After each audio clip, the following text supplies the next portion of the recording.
Magic Monday with Empress Lysa. Welcome back, darling ones, and here today we're going to be talking about taking the pain.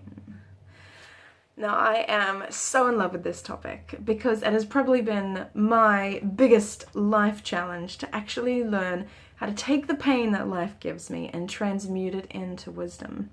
And because that has been so fraught with peril, challenge, and difficulty for me, I want to expound to you what I've learned and discovered so that it may potentially bless and serve you too. Many of us talk about the suffering in life, particularly empaths, because we're not only privy to our own suffering, but the suffering of all before us.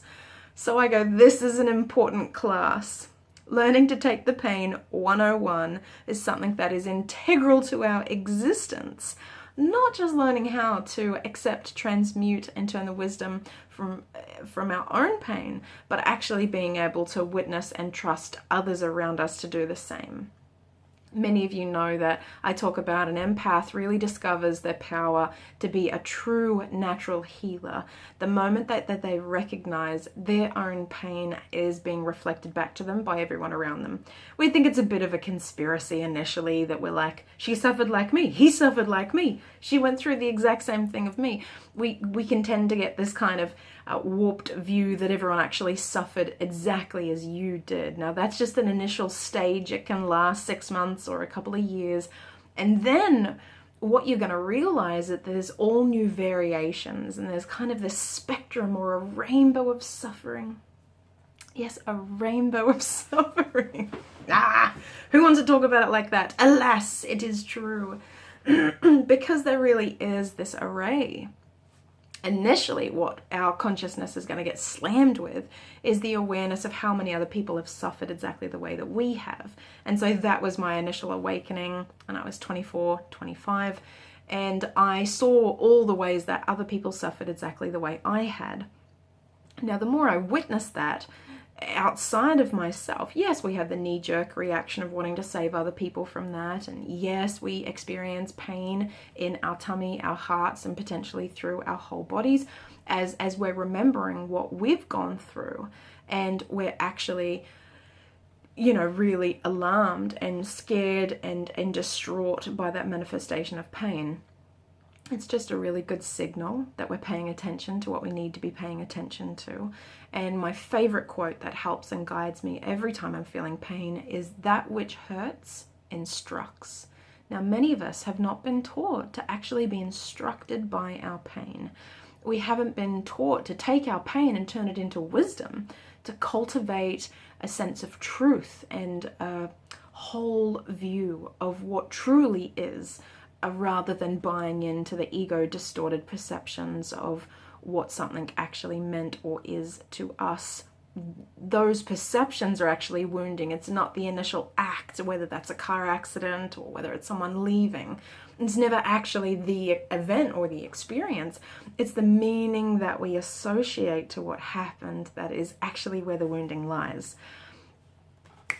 And that's like a Freudian slip, because where the lie lies is actually not just where it's placed within you, but also because it's not true. Okay, so it's a lying lie. I'm making this up as I go. But I really want my channel to be more organic, more genuine, more heartfelt. This is how I really am with my clients when I'm in session, when I'm in an appointment. I never scripted my appointments, never have a plan or a flow or a set of objectives. Intuitively, I'm there to show up, sense and perceive what needs to be witnessed, loved, held in compassion. And then I co-create with my clients to allow them to self-heal and unravel and unfurl into the truth of what was real, rather than our false and, I guess, warped perception of it. Many of the things that happen that are traumatic for us are at such a young age. We often didn't have people guiding and leading us into reflecting on the truth of what was, rather than just buying that initial knee-jerk reaction once we're in an experience that's not palatable, that's not preferred. Okay, so I have come to really love that what we think hurt us was not actually what hurt us. just let you digest that for a minute, is that we make judgments about, in our pain, what actually hurt. Okay, and it's not true. What's a good example? A good example would be seeing one of my parents not capable of being affectionate and believing that that made me unlovable. Okay, what hurt more was realizing how incredibly loving I was and that I was terrified of my own power. That was the truth, but I hid that from myself for many, many years and projected onto the other party what they did that wasn't right and true. Is this making sense as you hear me say it? You know, what I always like to do as a leader is to transparently share my own experiences, because it's vulnerable and scary and so few people are doing it.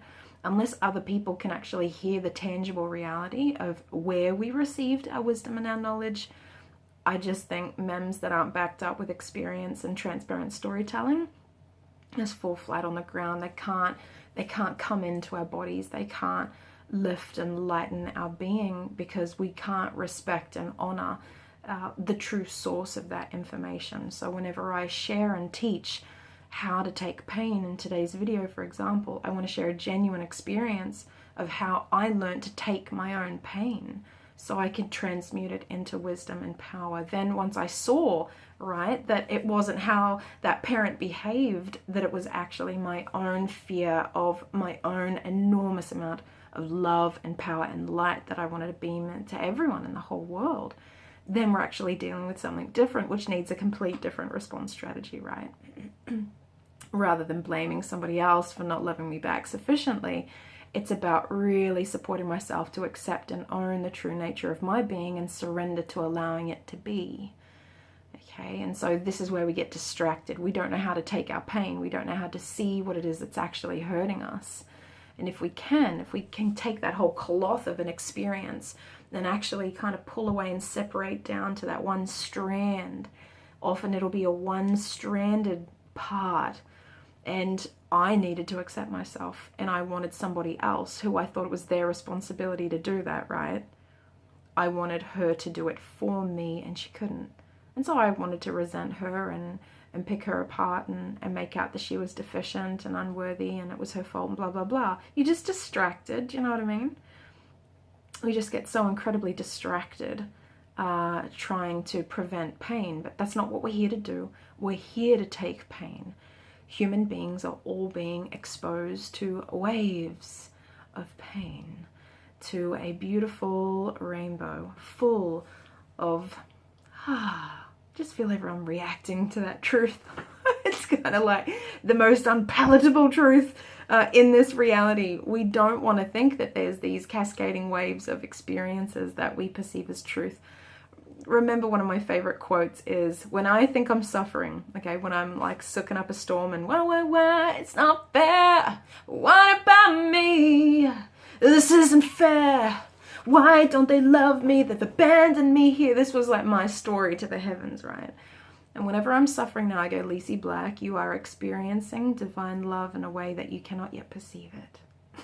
And I love saying that to myself, because every time I sook and I didn't get what I wanted and this didn't go how I wanted and I don't like that and this better not happen, or like we can bargain with the heavens, makes me giggle. So what I love doing is going, Lysa Black, this is just divine love in a form that you cannot yet recognize, but just take the pain, pay attention, be present, reflect on this from a place of non-judgment, full compassion. Open up your heart and you'll see that this is a gift, that everything that we're being exposed to is preparing us to deepen into our most magnificent, true and pure selves. And this is the game. This is what we're here to do. So may we take the pain. May we learn how to see the truth and look through that cloth and find that one strand that you're finding difficult to swallow, receive, and integrate. And as you do that, you're going to see miracles unfold before you. I have seen people self-heal in front of me for 11 years now, and there is no one who can't do it for themselves, but sometimes we're not ready. And those who reach out to me and seek me out as a mentor to guide them in their self-healing are always ready. always prepared, willing, receptive. I'm a sacred guide that can witness them with pure love and compassion with no judgment. I am proficient at witnessing suffering, both my own and thousands of individuals. And what I know is that this pain is actually love, and that we are being loved in a way that we cannot comprehend, and that when we open to that, it dissolves, transmutes, and brings us more life and more joy than we can imagine. And that's my wish for all humanity, that we can open to the joy and the power and the love that is our true nature, despite all the suffering that we've passed through. You know, I always want to keep going. Every week when I do a video, I want to keep going. But if you are somebody that wants to deepen into this, you will love both of my books. And I want to give them a shout out because I haven't given them a shout out in quite a while. If you are in the process of healing yourself and you're realizing it is tricky and you're getting lost, I really want to recommend my first book, Heart Healing, The 13 Principles of Emotional Self-Healing. I'll help you understand and demarcate some of the major twists and turns. 13 chapters, 13 short stories, but with healing affirmations and 3 simple questions of healing guidance at the end of every chapter, so that you can be supported to understand and interpret your life in a way that will open you up to your truth. If you've been self-healing for a while, or you've read my first book, you will love my second book, because we need to actually heal every area. So we need to heal the root chakra and the solar plexus and the heart and the throat, and every one of them. And that book goes through each of the chakras and will actually use a client story, a real experience of someone I've actually served through this process, and they will share their heart with you through my words. They all gave me permission. And then you'll be able to look at each chakra and actually intuitively trust the timing and the sacred unfolding process for your soul emergence, your soul truth coming forward. And you're going to witness and see miracles and magic. If you're a business owner, if you are serving other people and witnessing your own pain, I highly want to recommend my services to you. We cannot show up, serve, and love others if our pain has not been witnessed. And this is why I'm sought after and in high demand. I have a space opening in October. So if you're somebody who needs someone to witness you and guide you through receiving the truth from your own suffering so that you can more effectively do that for others, that is why I do what I do. Thank you so much for being here. I hope that you can feel my love and my frivolity throughout this video, lightening up one of the hardest topics that there is for all of humanity. I trust you that you're hearing this at the perfect time for the perfect reason. And if you're new to my channel, please subscribe. This is the place where we deepen into our truth and rise on purpose, because the world needs us in our truth. This is Empress Lysa beaming out. Excited to give you another video next week.